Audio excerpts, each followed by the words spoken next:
domingo com mais jogos na rodada. Agora, sobre a questão da priorização do brasileiro, eu acho o discurso dos dias do coração aquecido da coletiva tão conveniente, porque isso já aconteceu a temporada passada, né? O Corinthians não priorizou o brasileiro quando ele arrancou. O Corinthians priorizou o brasileiro quando ele foi varrido das eliminatórias da Sul-Americana e da Copa do Brasil, que ele priorizou. E aí fica um discurso conveniente. Agora, o desse ano, e tem corintiano que quer me convencer disso, que o Corinthians priorizou o Paulista e por isso foi eliminado da Libertadores, lá em Guayaquil. Certo. Aí fica conveniente também. Não sei o quê, priorizamos... Se a gente não tivesse priorizado o Paulista, a gente estava jogando a fase de grupos da Libertadores, nananina. E agora, muito conveniente, porque perdeu em casa do Huracan, tá ferrado, tá fora. Tem que ganhar em Cali, vamos priorizar o Brasil. É muito conveniente. E a galera compra o discurso e tal. É claro que o Corinthians formou um time e o Memphis joga pra caramba. Não é só subir na bola, não, a gente vai falar de novo. Joga muito mesmo. O Corinthians tem ótimos jogadores, mesmo sem o Galo. Tem um bom time e tem time e investimento para brigar pelo título brasileiro. Nós estamos falando sempre do Flamengo, do Palmeiras, etc., que estão na Libertadores. Então, já que o Corinthians não está na Libertadores, que ele brigue pelo título brasileiro. Né? Ele tem time para isso. Brigará. Eu acho que pode até brigar. Mas a conveniência do discurso dos dias, isso... Sem dúvida. Isso é estratégico, o torcedor compra e existe o clima de paz sempre. Né? A partir do momento em que até isso tentam convencer o torcedor do Corinthians, que o Corinthians abriu mão da Libertadores para ganhar o Paulista.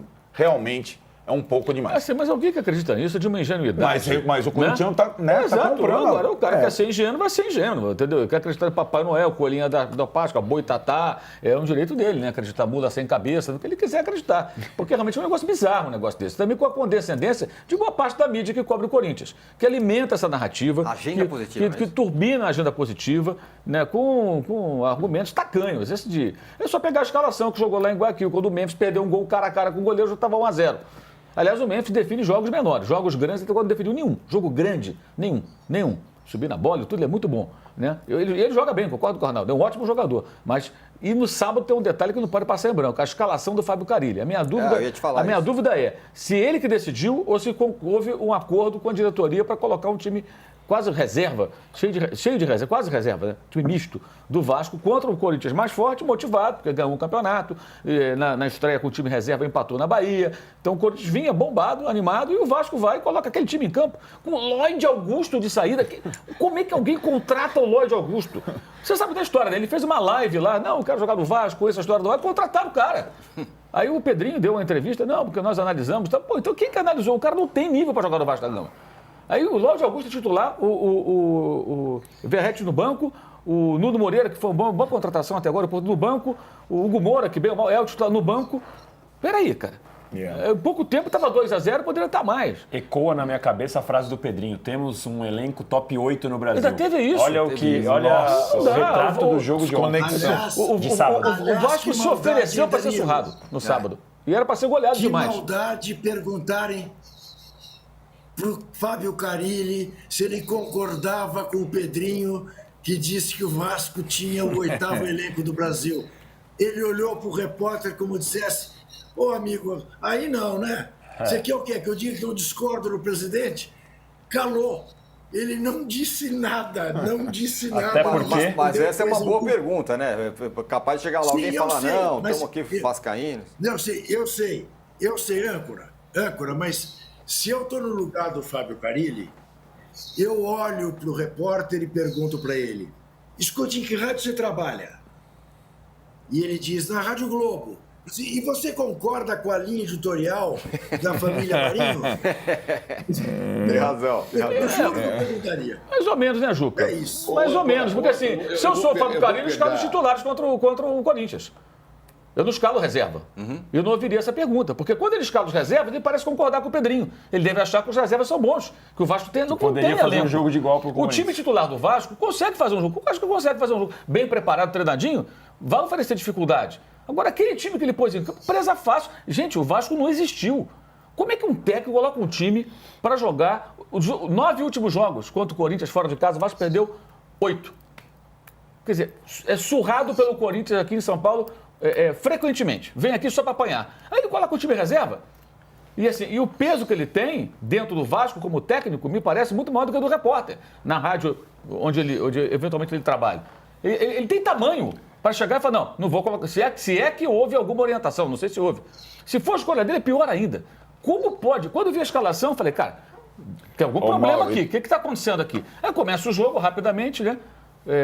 O Corinthians domina 1-0, tudo poderia estar 2 rapidamente, com 20 e poucos, 2-0, e os gols anulados ainda. O Vasco poderia sair, gente, por detalhezinhos de gols anulados, 5-0, alguma coisa assim.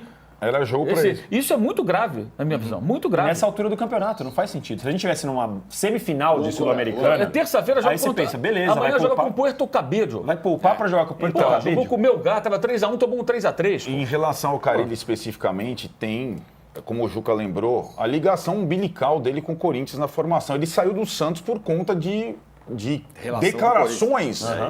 Então, assim... Pressão que ele do não... Corinthians. Foi, exato.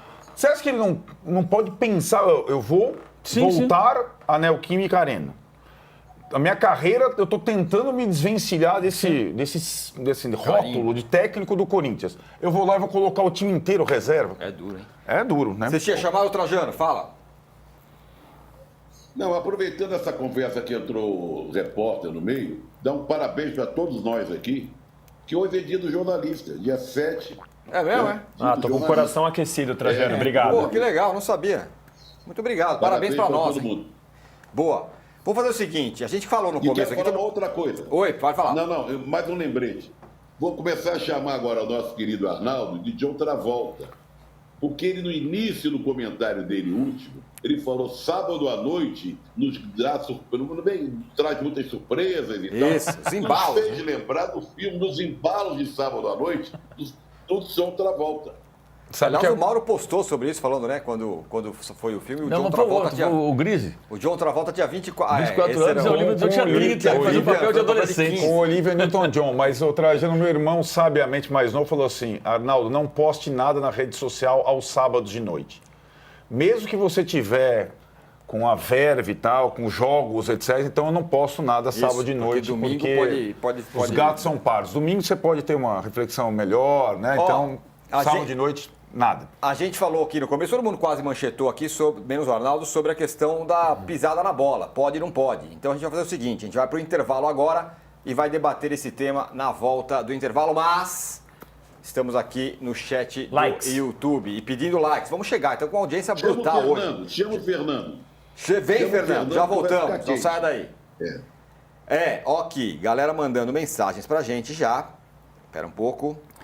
Eu tô impedindo o Danilo de pegar mais um café. Não, hoje não. Chega. Agora acabou, chega. O Wingley Soares fala, se não fosse a arbitragem, Palmeiras não tinha ganho. Ridículo igual o seu treinador. E o Semeto, que eu não vou falar o seu sobrenome, meu amigo, que eu sei que é uma pegadinha, fala, Corinthians foi o time com mais gols anulados pelo VAR até aqui. Não sabia desse dado. E o João Ricardo fala, a pior parte é a organizadora, a CBF. Já o William Xavier fala do Palmeiras também. Reclama aqui, fala, Palmeiras já tem aí 3 pontos não merecidos. Isso poderia fazer muita diferença na disputa do título e no rebaixamento, onde possivelmente o Sport estará brigando. E o Vinícius Alves fala, só jogo mequetrefe, que futebol de baixa qualidade, socorro. Não achei, não. Eu vi Manchester e Manchester. Com qualidade. Assisti Manchester e Manchester, assisti Barcelona e Betis. Não foi nada ruim, não, a rodada do brasileiro. Não foi mesmo. O cara que se identifica como leia o anúncio até o final, falam como se o Vasco titular tivesse chance. Nem o Palmeiras teve. É muito má vontade com o Corinthians. Não, mas não tem nada a ver com o Corinthians. Está falando do Vasco titular. Sim, é isso. O Vasco titular teria a chance de fazer um jogo mais equilibrado. Não, equilibrar mesmo. Lógico. Mesmo dificultar. O Corinthians talvez até vencesse, mas enfrentaria o Corinthians. Agora o Vasco reserva, aí é presa fácil. É mania de perseguição também desses corintianos, né? Ninguém criticou o Corinthians. Para com isso, de falar mal de corintiano. Esse povo tem que tratar da cabecinha e tomar um remedinho também, né? Fala. E tem uns valentões que agora também fazem ameaça na rede social. Tá todo mundo lá na polícia já. Eu mandei a turma inteira pra lá. Agora não adianta pagar mais o print não, bonitão. Fazer ameaça não. Ó, o Juca com O jogo meteu o escudão. Ó, o Rubens Martins.